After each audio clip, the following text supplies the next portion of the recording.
por las autoridades. Lavado frecuente de manos, distanciamiento social y el uso obligatorio de mascarilla. Seamos todos campeones de la salud. El futuro de nuestro país está lleno de optimismo si lo alimentas bien en el presente. Scretin, alimentamos millones. Fin del espacio publicitario. En Radio Atalaya, la siguiente es una programación clasificación A, apto para todo público. Contenido o opinión. A esta hora, en Radio Atalaya, presentamos Sin Amarres. Sin Amarres es noticias. Sin Amarres es opinión. Sin Amarres, una mesa de diálogo donde sobresalen los temas de mayor interés social, económicos y políticos del país. Bienvenidos a su espacio Sin Amarres. Bajo la conducción y dirección del sociólogo Stalin Poveda Granoble. En el aire.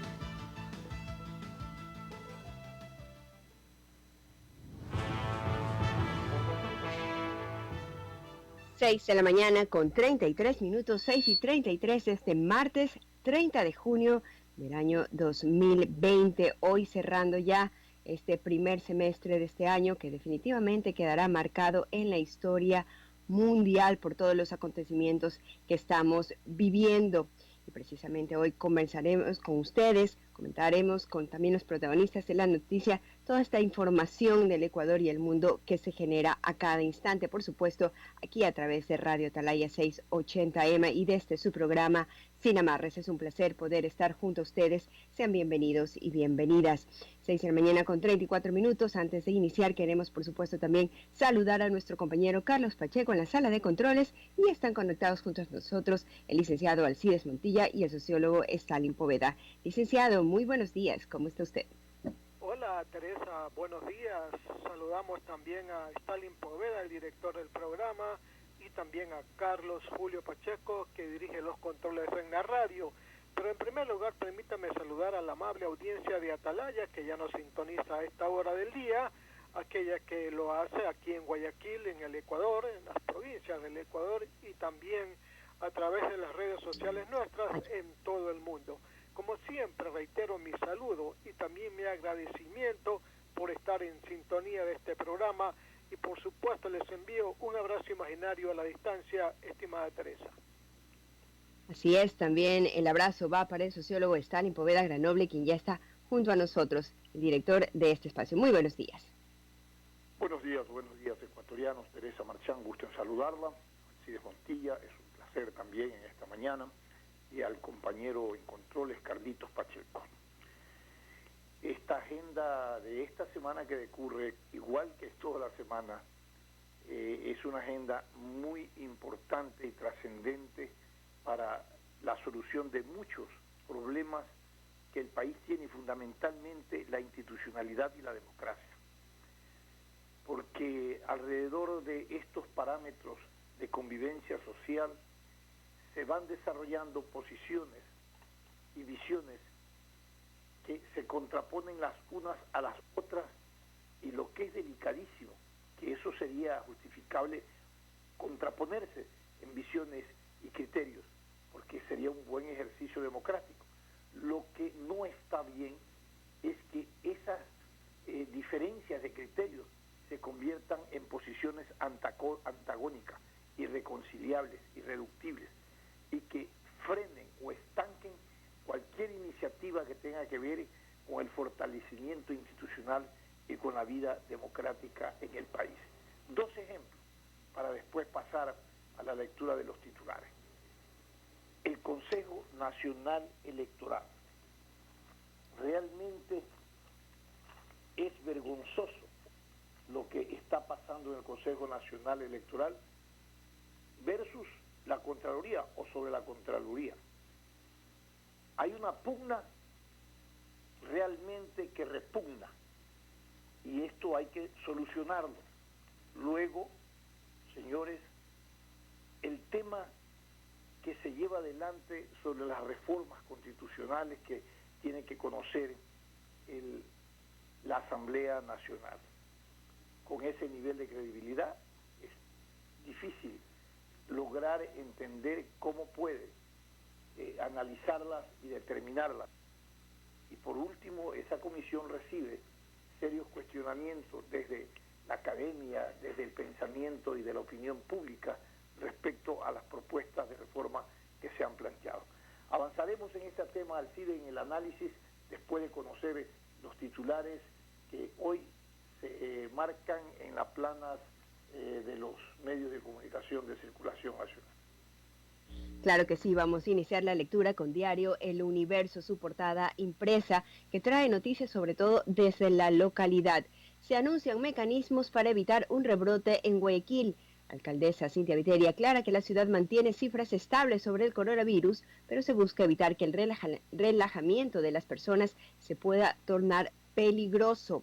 Hay una nueva estrategia para mitigar el coronavirus que fue anunciada el día de ayer, que incluye la colocación de stickers en viviendas según el estado de sus habitantes, si han tenido o no el COVID-19, hasta que cuenten con anticuerpos.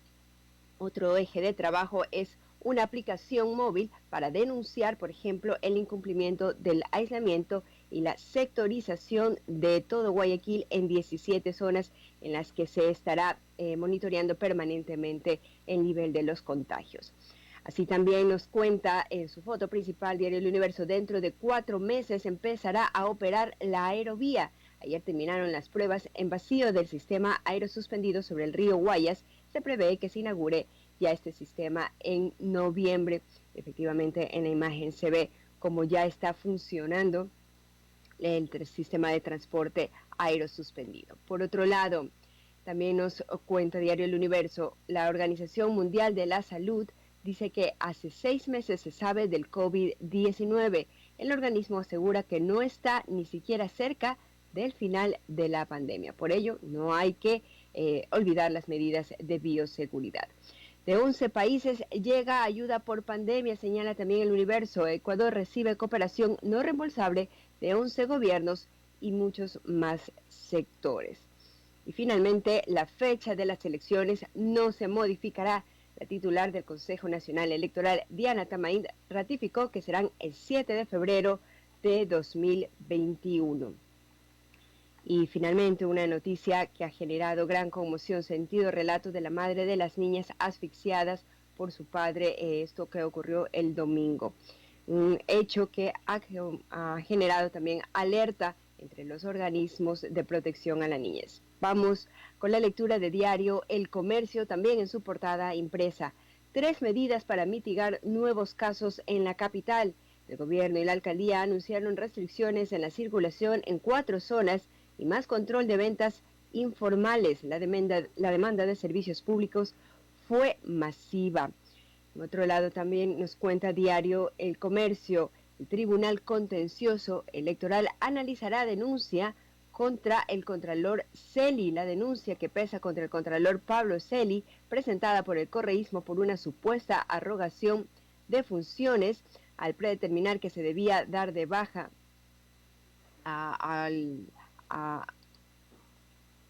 tuve un problema de señal. Dar de baja a cualquier organización política será analizada por el Tribunal Contencioso Electoral. Las audiencias serán el 10 de julio. Mientras tanto, la posibilidad de reformar el calendario electoral se diluye, como lo habíamos anunciado ya en la lectura de Diario El Universo. Así también nos cuenta este diario El Comercio. Producción de maíz sube en medio de la pandemia. Factores climáticos mejoraron la productividad. Al inicio de la crisis hubo problemas logísticos, refiere El Comercio. Finalmente, compartimos también la lectura de los titulares online de Diario Expreso. En Quito, a la casa de camas para cuidados intensivos. Recordemos que en la capital hay una alza de los contagios y también comienzan a escasear las camas para atención de los pacientes, según reporta Diario Expreso.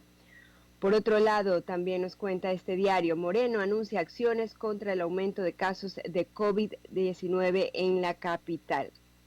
Y así también, José Yunes formalizado como nuevo viceprefecto de El Guayas. Recordemos que esta semana ya tomó la prefectura del Guayas Susana González. De esa manera cerramos la lectura de los principales diarios de circulación nacional, estimado sociólogo.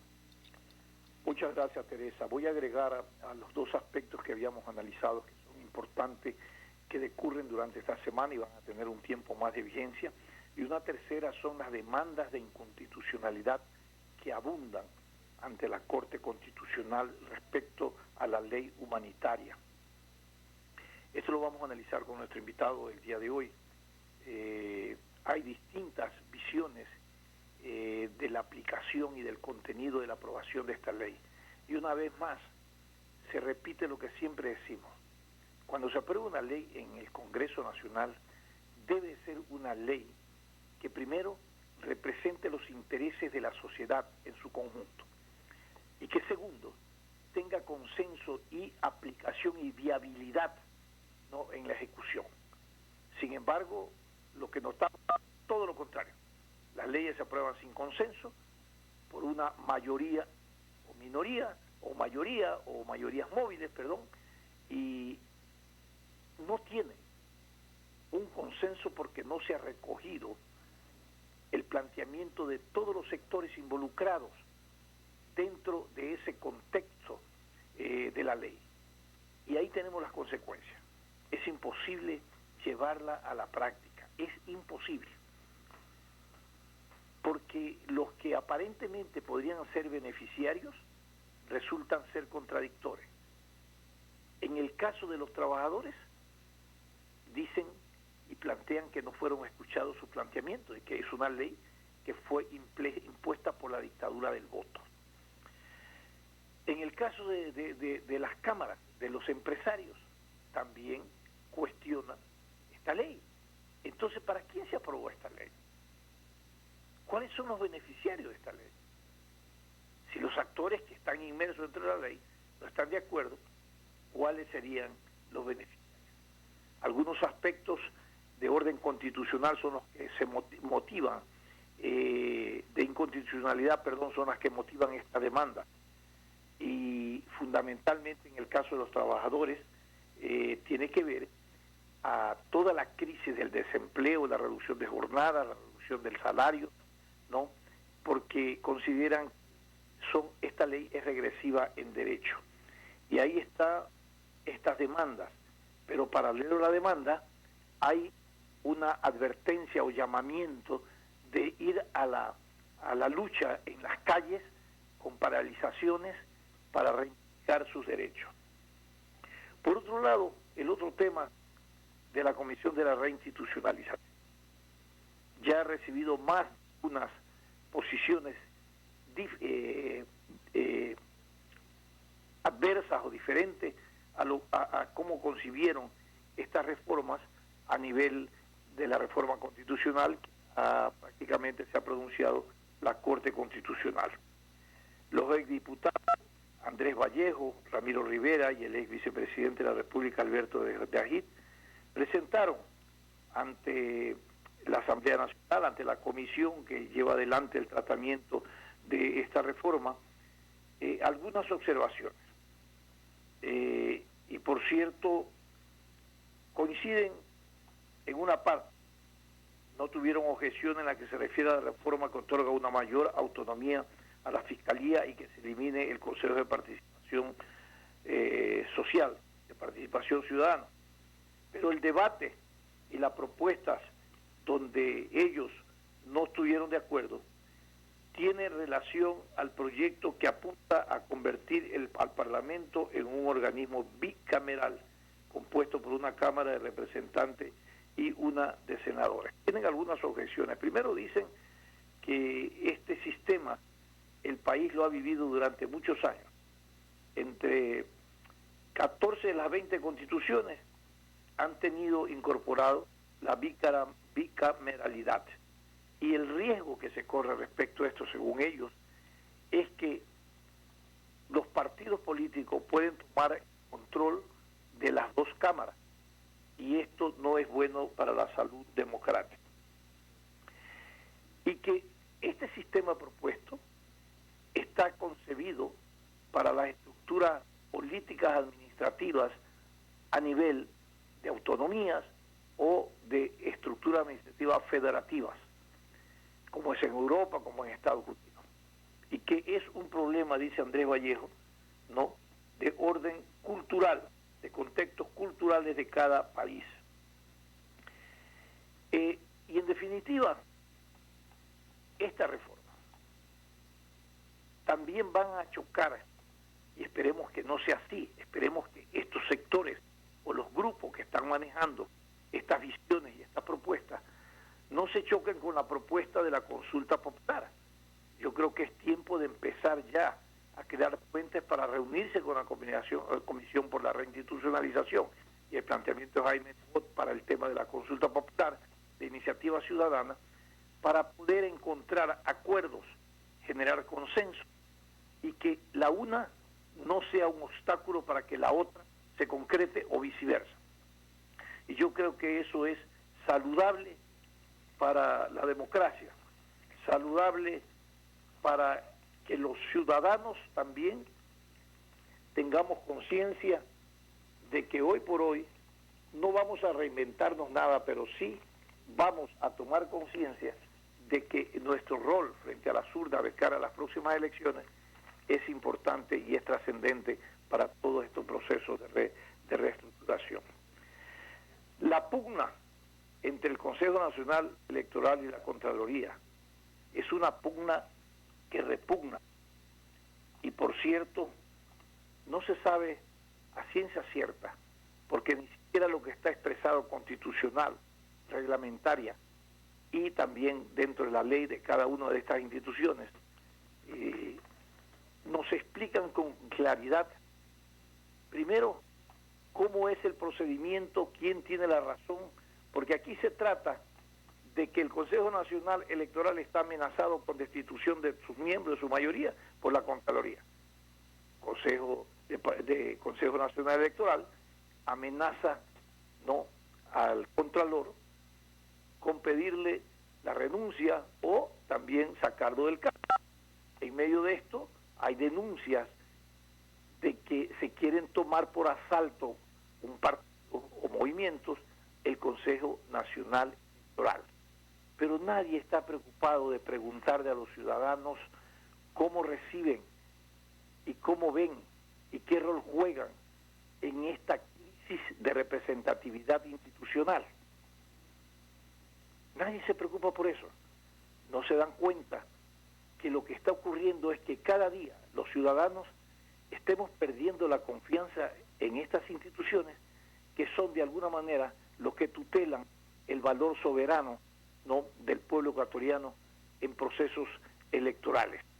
Y también el carácter, derechos, las libertades que tienen los ciudadanos para elegir y ser elegidos está realmente afectando. Se afecta al valor de la democracia, y estos temas realmente, Alcides, hay que resolverlo. No nos parece correcto que una mayoría de 3 vocales, ¿no?, que un contralor, que por lo demás están cuestionados, el Contralor, la mayoría del Consejo Nacional Electoral, todos están cuestionados, ¿no? Como que no tienen la autoridad para crear una contradicción casi irreconciliable, porque este es el problema que yo decía al inicio de mi intervención. Está bien que se debata, que se discuta, que se confronte. Atalaya. 6 de la mañana con 50 minutos, sociólogo. Sí, déjeme terminar, y que no sea una posición irreconciliable y antagónica. Ok, Teresa. Claro que sí, 6 de la mañana con 50 minutos. En este momento ya estamos en contacto con nuestro primer invitado, el licenciado Edwin Bedoya.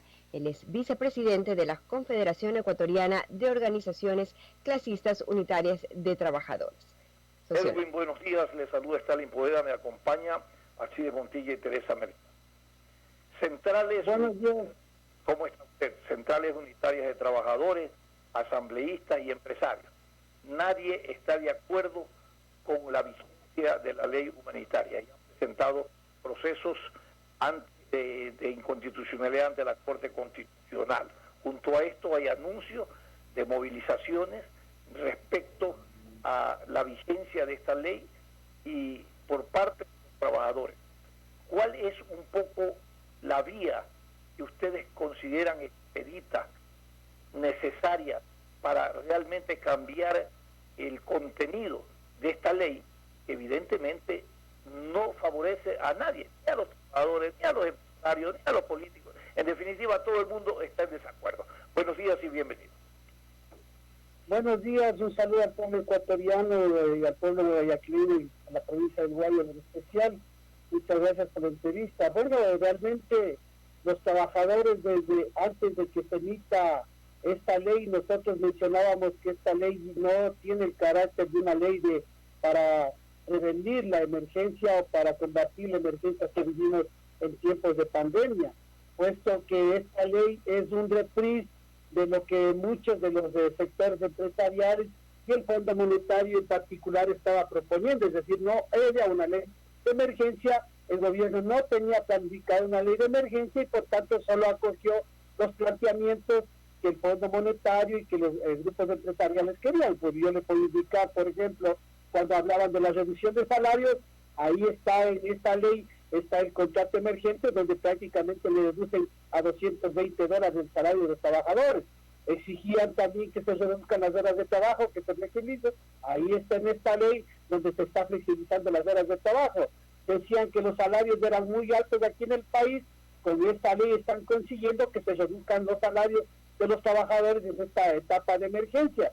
Es decir, esta ley no nació con el afán de una ley de reactivación productiva porque no lo tiene. Primero, que no, como digo, no es una ley de emergencia, no previene el tema de la emergencia, de la pandemia, y tampoco cuida los intereses y los derechos que están consagrados en la Constitución y el que tiene que respetarse bajo cualquier norma que se prescribe. Entonces, nosotros vemos cómo esta ley nació con estos antecedentes. Una ley ilegítima, mi estimado periodista, puesto que una ley que se ha hecho realmente con asambleístas comprados, con asambleístas sancionados de corrupción, con involucramientos de corrupción en la asamblea, o sea, una ley ilegítima en todos los niveles y que realmente da muestra de cómo nos están gobernando en el país la corrupción y que se enquistaron en las instituciones del Estado y que lamentablemente nosotros lo seguimos viviendo. Entonces, por eso nosotros condenamos esta ley y la estamos rechazando y vamos a demandar la inconstitucionalidad. Esta última parte que nos plantea me parece muy interesante. Es muy importante esta denuncia pública. Es una ley que se ha aprobado en medio de una estructura corrupta, desde lo político, desde lo público y también desde lo privado. Y realmente, y en ese contexto, evidentemente, es una ley que no va de ninguna manera a satisfacer demandas de cada uno de los sectores que de alguna manera serán beneficiarios o sobre quién se aplicará la ley. ¿Cuáles serían las medidas cautelares? Por ejemplo, el caso de Unidad Popular plantea medidas cautelares para suspender algunos artículos de la ley humanitaria. ¿En qué consiste estas medidas cautelares? Bueno, nosotros lo que estamos es demandando la inconstitucionalidad de la ley en algunos aspectos, sobre todo el tema laboral, porque básicamente viola el derecho de la progresividad, de los derechos que están consagrados en la Constitución, viola el 326 de la Constitución, donde los derechos de los trabajadores son irrenunciables e inalienables, y por tanto estos derechos están siendo violentados en la ley mal llamada humanitaria, una ley inhumana. Entonces, todos estos aspectos que están relacionados al tema laboral, nosotros estamos demandando y por tanto nosotros vamos a llevar esta demanda de inconstitucionalidad. Más allá que incluso aquí en el país no existe trabajo por hora, y aquí con la ley, con el trabajo, con el contrato de emergencia, lo que se está reduciendo al trabajo por hora, y aquí la Constitución menciona que se prohíbe toda norma que signifique regresión de derechos, pero sobre todo que signifique trabajo por hora, prestación, todas las formas de precarización de contratos. Entonces, en base a esta situación, nosotros hemos decidido llamar, como digo, a una demanda de inconstitucionalidad, pero como vuelvo y repito, más que de inconstitucionalidad, es una ley ilegítima, y lo ilegítimo viene a ser ilegal por todas las condiciones como se han dado en la ley, con favoritismos, con nepotismos, con favoritismos de contratos que después devienen en temas de corrupción. Entonces, por todos estos aspectos, la Corte Constitucional debe analizar no solo lo procedido en la legalidad de la Asamblea, sino todo lo procedido en la legitimidad y que la que fue, o en la ilegitimidad que fue determinada esta ley. Perfecto. Por tanto, nosotros mencionamos que esta ley es ilegítima y por tanto hace un daño al país, porque lo que está haciendo la ley es sumir más en la pobreza. Imagínense, ecuatorianos van a tener que escoger si es que mandan a uno de sus hijos a estudiar. ¿Por qué? Porque con $220 usted no va a sobrevivir. Con $220 usted paga servicios básicos de arriendo. Y para comer, ¿cómo van a hacer los ecuatorianos? Entonces esto no se llama reactivación productiva. Y por ahí aparecen ingenios como el señor Water, que menciona que hay que también ayudar con los décimos de los trabajadores activos, cuando ya tenemos en el país cerca de 600,000 trabajadores que van a salir al desempleo. Entonces, aquí se han hecho las cosas al revés, favoreciendo a los que más tienen. Se han permitido la salida de capitales, incluso de empresas que han despedido a trabajadores. Entonces, ¿cómo vamos a proteger los derechos de los trabajadores y del pueblo ecuatoriano en esas condiciones cuando desde el inicio no se puso pautas para trabajar en una ley de emergencia dialogada y pacíficamente como lo habíamos propuesto los trabajadores? Ahora, tienen un escenario favorable en estas demandas de inconstitucionalidad, porque todos los sectores no están de acuerdo con esta ley. Usted tiene que Unidad Popular ha solicitado también medidas cautelares ante la Corte Constitucional, la Central Unitaria de Trabajadores de la misma manera, el legislador independiente Raúl Tello también ha ingresado una demanda de inconstitucionalidad, y por último el Comité Empresarial Ecuatoriano anticipó que también demandaría la inconstitucionalidad de la normativa. Pero ustedes complementan esta acción de inconstitucionalidad con las medidas de presión en términos sociales laborales, ¿no? Y han planteado para este mes o el próximo mes una gran movilización a nivel nacional. ¿En qué consiste? ¿Cómo se va a dar frente a todos los problemas que tenemos de distanciamiento social? Bueno, la movilización, la hemos discutido, es una movilización que está pidiendo el pueblo ecuatoriano porque ya no aguanta más en todas estas etapas. No solo el tema de la ley, es todo lo que está sucediendo alrededor de toda esta ley y de todo lo que ha venido sucediendo, los actos de corrupción que no están siendo sancionados, el aparecimiento de delincuentes, de mafias organizadas en el gobierno y en la asamblea. O sea, todo un terrorismo que realmente está viviéndose desde un terrorismo económico que está viviéndose desde las instancias gubernamentales y en las instancias legislativas. Y aquí yo quiero pedir al Consejo Nacional de la Judicatura que active los jueces, a la fiscal, que le den más fiscales para que investigue, porque es facilito decir, bueno, vamos a perseguir la corrupción, pero si no damos fiscales, no damos, los jueces no atienden, tenemos jueces temporales que están siendo cuestionados.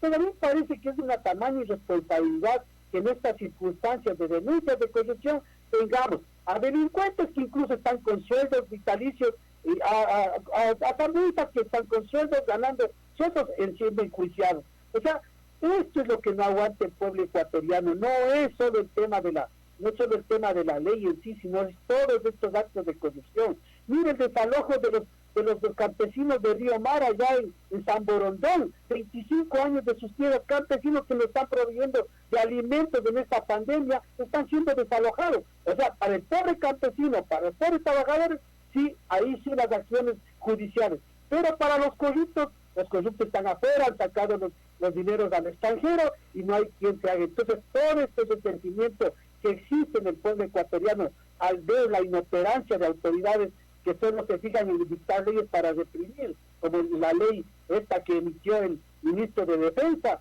Entonces, miren, imagínense, en este contexto se están preocupando por sancionar a los trabajadores, por quitar las tierras a los campesinos y no por gobernar el país como se debe gobernar. Entonces, por todas estas vamos del 16 de julio a la movilización nacional que estamos llamando.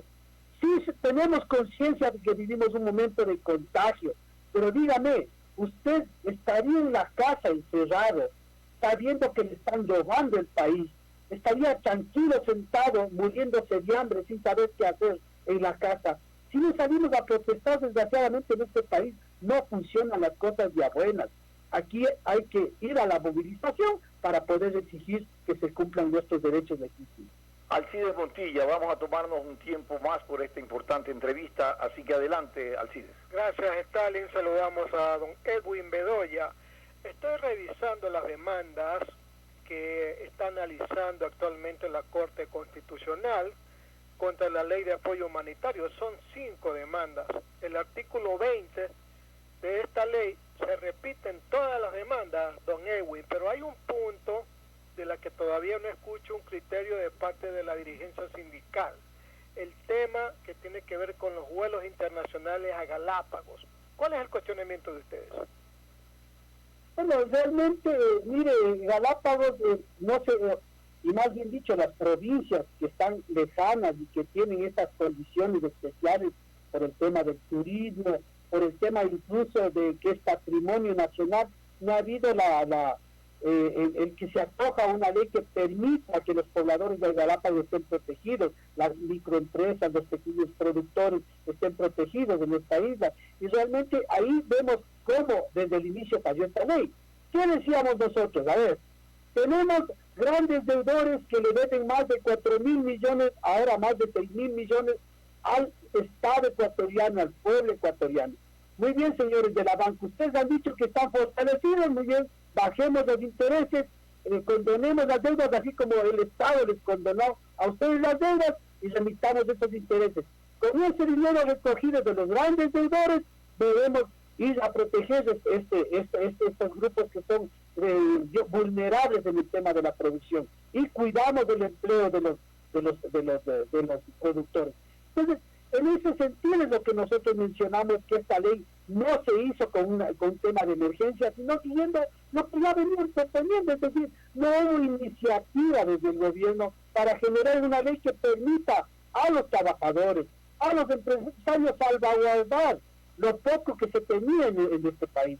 Pero, sin embargo, las grandes empresas y las élites económicas, e incluso muchas de las empresas que despidieron trabajadores con $320, tienen paraísos fiscales, han sacado la plata. El SRI dice que más de $600 millones han salido del país, y son de estas mismas empresas que están despidiendo trabajadores. Don Edwin, permítame, lamentablemente usted no me ha respondido a la pregunta, pero le voy a hacer otra pregunta también. La clave de la discusión en este momento es sobre el numeral 6 del artículo 169 del Código del Trabajo. Ese es el quid del asunto. ¿Por qué? Porque mediante el argumento de la fuerza mayor se están despidiendo a los trabajadores por el tema del coronavirus y no se les está liquidando, se les está dando una indemnización. ¿Cuál es la postura fuerte de ustedes en ese tema, don Edwin? Mire, nosotros hemos dicho que esta ley ya se empezó a aplicar, y con anuencia desgraciadamente del ministro de Trabajo, y por eso mismo, como no había claridad, la Asamblea tenía que determinar que tenga que hacerse bajo autoridad competente y que se rija básicamente a lo que mencionaba, cuando hay catástrofes, cuando hay grave daño. Y de hecho las empresas, como le mencionaba, no es que han sufrido daños físicos.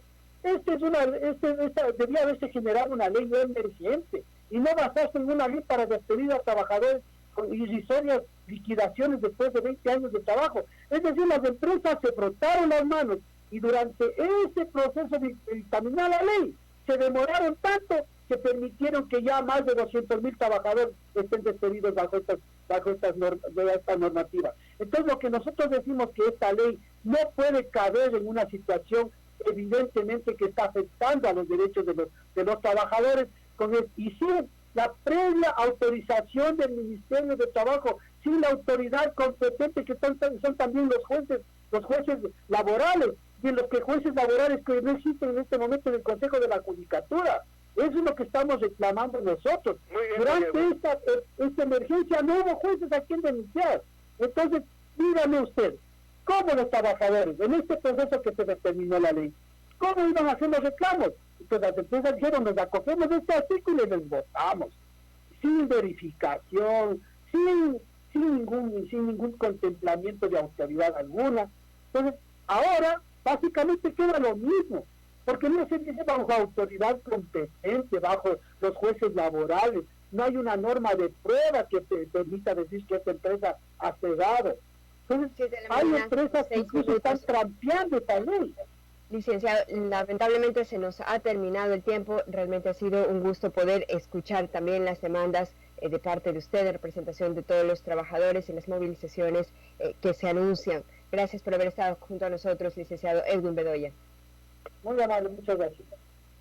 7 de la mañana con 7 minutos, nos vamos a una pausa comercial, pero enseguida retornamos con más de su programa Sin Amarres. Este es un programa de opinión, categoría O, apto para todo público. El siguiente es un espacio publicitario apto para todo público. Estar al día en el pago del servicio de agua potable tiene recompensas. Interagua premia tu puntualidad con sorteos mensuales de tablets y miles de megas para que puedas navegar en Internet. Los pagos que realices por canales virtuales duplican tus posibilidades de ganar. Y si lo haces por medio de la aplicación móvil de Interagua, tus oportunidades se multiplican por 3. Gana tablets y megas todos los meses. Y participa también en el gran sorteo de lavadoras, cocinas y refrigeradoras que se realizará en diciembre. Recuerda que para participar solo necesitas estar al día en tus pagos mes a mes. Interagua, siempre contigo. La Comisión de Reapertura de Templos de la Arquidiócesis de Guayaquil informa a la comunidad católica. Poco a poco se están reabriendo los templos de la arquidiócesis después de haber cumplido estrictamente con las normas de los protocolos de bioseguridad aprobados por el COE Nacional. Cada una de las iglesias que reabren sus puertas han pasado por un estricto control en el cumplimiento de las normas de seguridad y reciben un permiso de reapertura. Los templos han sido acondicionados para albergar solo el 30% de su capacidad, permitiendo que las personas se mantengan siempre a 2 metros de distancia entre ellos. Al ingreso, cada fiel pasa por un proceso de control y desinfección. Todos deben usar mascarilla. No pueden entrar personas con temperatura elevada y se desinfectan manos y zapatos. La señalética interior permite dar las orientaciones necesarias para moverse en una sola dirección por los corredores. La marcación de las bancas permite saber qué espacio se debe ocupar. Las normas de higiene y desinfección son constantes para las superficies y todos los objetos que se utilizan. Las pilas de agua bendita han sido suspendidas y no se reparte ningún material impreso en el templo. Con el trabajo bien hecho y responsable, tanto de la comisión como de los respectivos sacerdotes y sus grupos de seguridad, podemos garantizar que los templos de nuestra arquidiócesis son lugares seguros. Invitamos a todos los fieles a buscar, en los horarios señalados por cada parroquia, los sacramentos de la confesión y la comunión. Pedimos a cada fiel respetar las normas establecidas para lograr juntos que nuestra casa sea siempre un lugar seguro. Cuando llegue el momento y el semáforo sea verde, podrán acudir también a la celebración de la Santa Misa y podrá iniciarse la celebración de otros sacramentos. Podemos sentirnos seguros en cada templo. Son la casa del Señor y casa nuestra. Volver a casa con responsabilidad. Volver a casa con responsabilidad. Fin del espacio publicitario. Usted está escuchando un programa de opinión, categoría O, apto para todo público. Sin amarres, una mesa de diálogo donde sobresalen los temas de mayor interés social, económicos y políticos del país. Sin amarres, bajo la conducción del sociólogo Stalin Poveda Granobles. En Sin Amarres, le damos la bienvenida al invitado de hoy.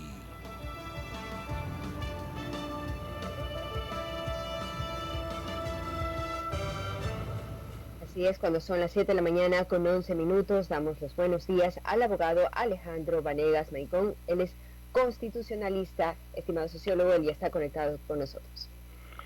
Buenos días, le damos la bienvenida al doctor Vanegas, me acompaña en esta entrevista Alcides Montilla y Teresa Merchán.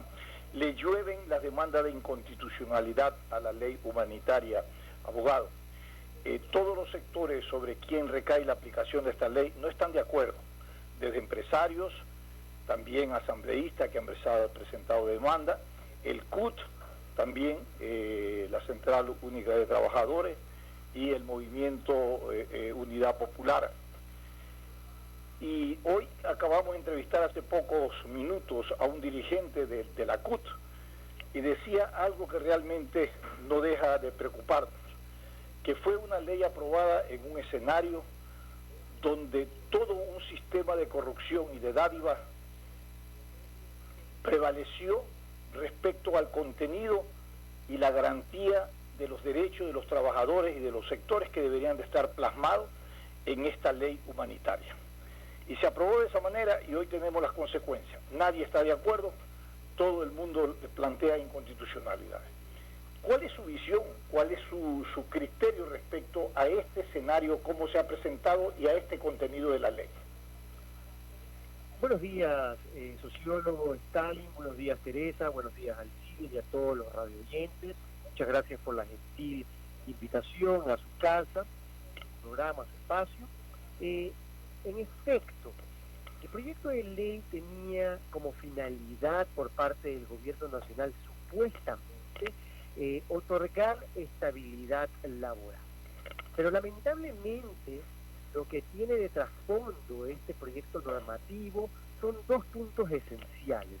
Uno, la falta de participación democrática de los más afectados, porque en ningún momento se los escuchó ni se les valoró sus argumentos, y en segundo lugar, la precarización laboral. Es así que el día lunes 22 se presentó una acción de inconstitucionalidad por parte mía contra 3 artículos en particular del proyecto, de la ley como tal humanitaria. El artículo 18, numeral 3, el artículo 19 y el artículo 20. Me voy a permitir hacer una breve explicación de cada uno de ellos. El artículo 18, numeral 3, lo que establece es que los acuerdos que se hayan llegado con la mayoría de trabajadores van a ser obligatorios para aquellos con los que no se ha llegado. Evidentemente esto atenta por completo contra los contratos de trabajo, contra la autonomía de la voluntad de las personas, contra la estabilidad laboral de una persona. Eso es completamente inconstitucional. Luego tenemos el artículo 19, que es regresar a los contratos a tiempo definido, es decir, una regresividad de los derechos en comparación con lo que establecía la Ley de Justicia Laboral, que después del periodo de prueba ya una persona tenía estabilidad laboral. Y se permite esta falta de estabilidad laboral hasta por 2 años, es decir, incluyendo un año de renovación. Y por último, que por alguna circunstancia, situación de caso fortuito, fuerza mayor, que básicamente sería la del COVID-19, porque así es como se llama la ley humanitaria, para combatir los efectos y las consecuencias del COVID-19, a los trabajadores les va a poder disminuir la jornada laboral en un 50% y sus ingresos en un 45%. Es decir, que trabajadores que a duras penas llegaban a la canasta básica, ahora van a ganar casi la mitad, lo que no les va a permitir poder conseguir los alimentos, la educación, la salud, no solo de ellos, de sus familias. Lo que se está fomentando no es la estabilidad laboral, lo que se está fomentando es la precarización, el subempleo y obviamente el desempleo, porque mucha gente no va a poder continuar con esos trabajos y mantener a su familia. Es terrible lo que está pasando. Licenciado Alcides Montilla, por favor, si continuamos con la entrevista. Sí, gracias. Saludamos a nuestro invitado y le preguntamos, en la Corte Constitucional existen 5 demandas que se las está analizando respecto al tema de la ley de apoyo humanitario. El artículo 20, que usted brevemente lo analizó, se repiten todas las demandas. Y la pregunta es, como esta presentación de estas demandas corresponden a cada ente o a cada ciudadano, ¿cuál es en la forma y en el fondo la diferencia del reclamo en lo atinente al artículo 20, doctor Vanegas? Importante lo que usted señala, la Ley Orgánica de Garantías Jurisdiccionales y Control Constitucional, que es la que regula la justicia constitucional en nuestro país, establece que las causas, cuando se presentan contra una ley por la forma o el fondo, se tienen que acumular. Yo quiero destacar que la del asambleísta Tello, que presentó el día miércoles 25, miércoles 24, perdón que no recuerde con exactitud, y la del CUT, tengo entendido que todavía no se presenta, si me corrige si me equivoco. Es decir, todas las acciones se van a tener que acumular a la mía, básicamente porque yo la presenté media hora después de que se promulgara en el registro oficial. ¿Y por qué lo hice con esa ansiedad, con esa rapidez? Porque no podía pasar un día mientras esta ley vaya a atacar a los miles de trabajadores.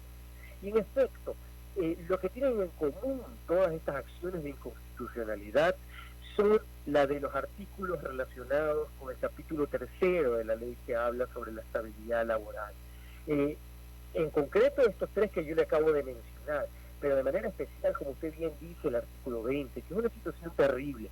Imagínese una persona donde sin ningún tipo de justificación mayor, porque la interpretación que se puede tener del caso fortuito fuerza mayor puede ser tan amplio como lo hemos visto ya, y como va a continuar sucediendo con esta ley, va a permitir, va a dar la posibilidad a que las personas ganen prácticamente la mitad de lo que ganaban. Entonces yo me pregunto, una persona que ya tenía deudas contraídas, que había realizado un plan financiero humilde con sus ingresos, y ahora tiene la obligación de recibir menos por parte del empleador, lo que va a conllevar es a que haya un empobrecimiento total en nuestra sociedad. Y es una situación terrible, le reitero.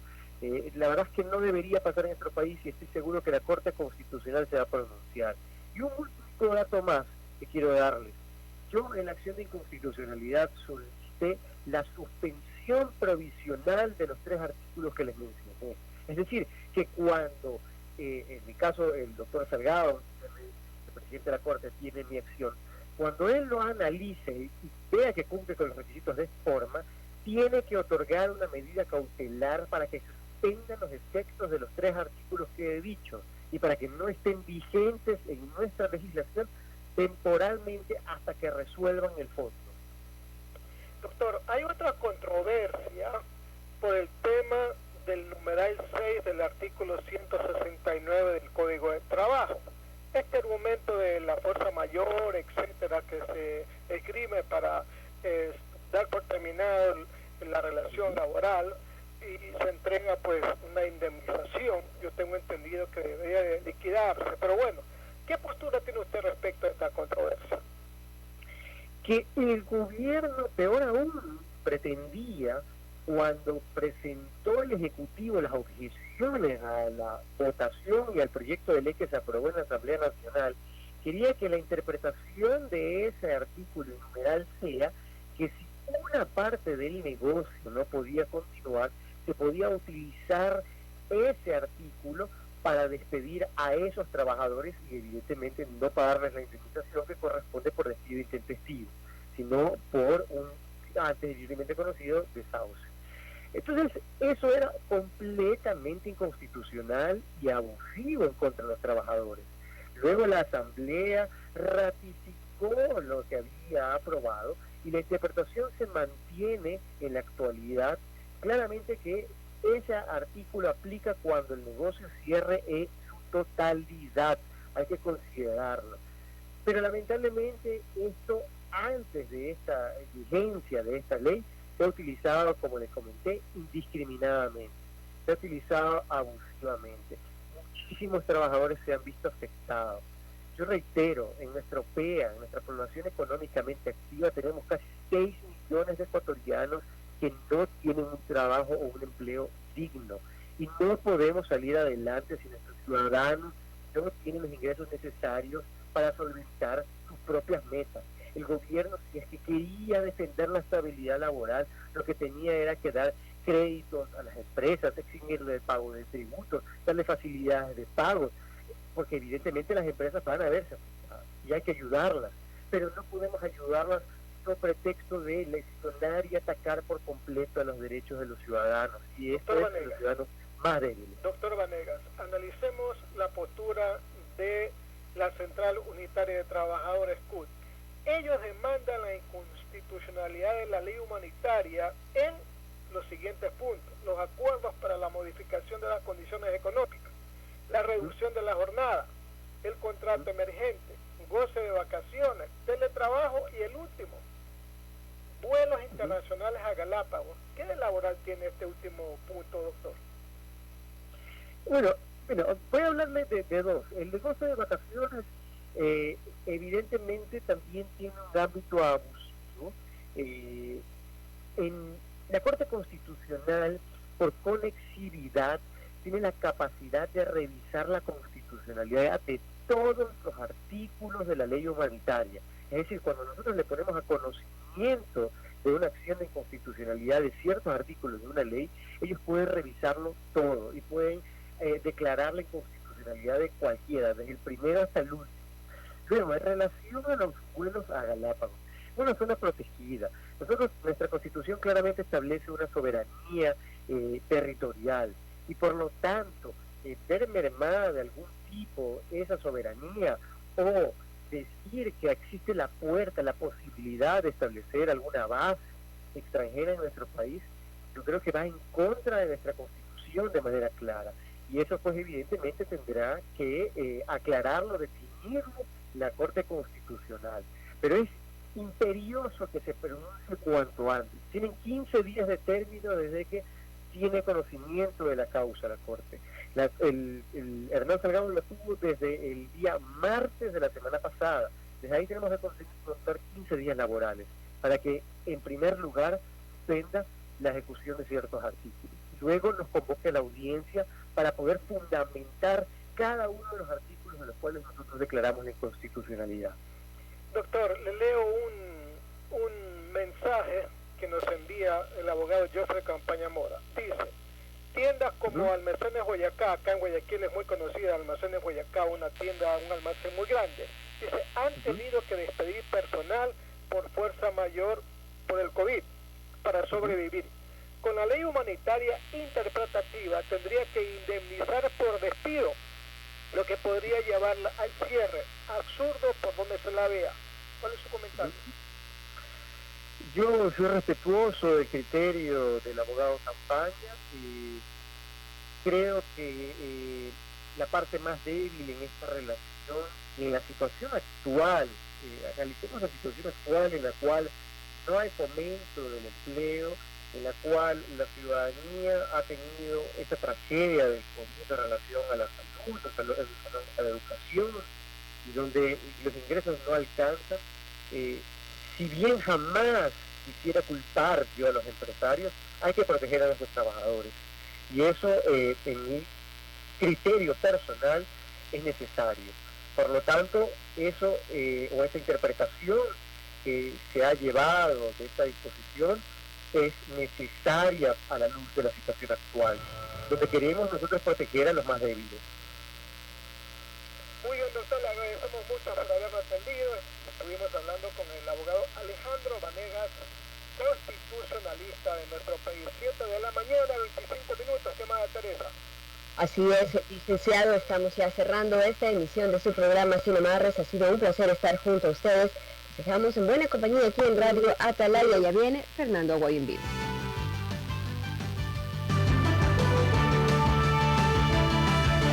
Sin Amarres. Este es un programa de opinión, categoría O, apto para todo público. El siguiente es un espacio publicitario apto para todo público.